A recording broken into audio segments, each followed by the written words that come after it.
ഇന്നലെ വൈകിട്ട് 5 മണിയോടെയാണ് സംഭവം. വെള്ളറട അരിവാട്ടുകോണത്ത് പ്രവർത്തിക്കുന്ന SD വയർനെറ്റ് എന്ന സ്ഥാപനത്തിന്റെ ഉടമയായ സുനിൽകുമാറിനെയാണ് തൊഴിലാളികൾ മർദ്ദിച്ചത്. നോക്കുകൂലി നൽകാത്തതിനെ തുടർന്നായിരുന്നു ക്രൂരമർദ്ദനം. ഇനിയുള്ള എല്ലാ ലോഡിങ്ങും ഇറക്കുന്നതും കയറ്റുന്നതും ഞാൻ ചെയ്യും എന്ന് പറഞ്ഞു. ഞാൻ പറഞ്ഞു, അങ്ങനെയാണെങ്കിൽ കുഴപ്പമില്ല, നിങ്ങൾക്ക് ഇറക്കി തരാം, കയറ്റ് എനിക്ക് പറ്റില്ല, കാരണം ഇത് ചെയ്ത് കയറ്റുന്നതാണ്, എനിക്കത് നഷ്ടമാണെന്ന് പറഞ്ഞപ്പോൾ ഇല്ല, അത് പറ്റില്ല, ഇനി തൊട്ടിന്ന് വരെ, അല്ലെങ്കിൽ നീ ഇത് ചെയ്യുന്നത് എനിക്ക് കാണാം, അല്ലെങ്കിൽ നീ ഇത് എടുത്തുകൊണ്ട് പോ എന്നുള്ള ലെവലിലാണ് അവർ സംസാരിച്ചത്. ഇന്ന് പലപ്പോഴും വന്ന് ഭീഷണിപ്പെടുത്താറുണ്ട്. സ്ഥാപനത്തിൽ ലോറിയിലെത്തിച്ച നെറ്റ് കമ്പി ഇറക്കുന്നതിനിടെയാണ് യൂണിയൻ സംഘം കൂട്ടത്തോടെ എത്തിയത്. മഴയായതുകൊണ്ട് സ്ഥാപനത്തിലെ ജീവനക്കാരാണ് നേരത്തെ നെറ്റ് കമ്പി ഇറക്കിയത്.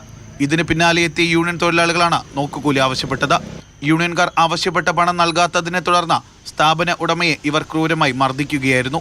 ഓണസമയത്തും യൂണിയൻ തൊഴിലാളികൾ 25,000 രൂപ സുനിൽകുമാറിനോട് ആവശ്യപ്പെട്ടിരുന്നു.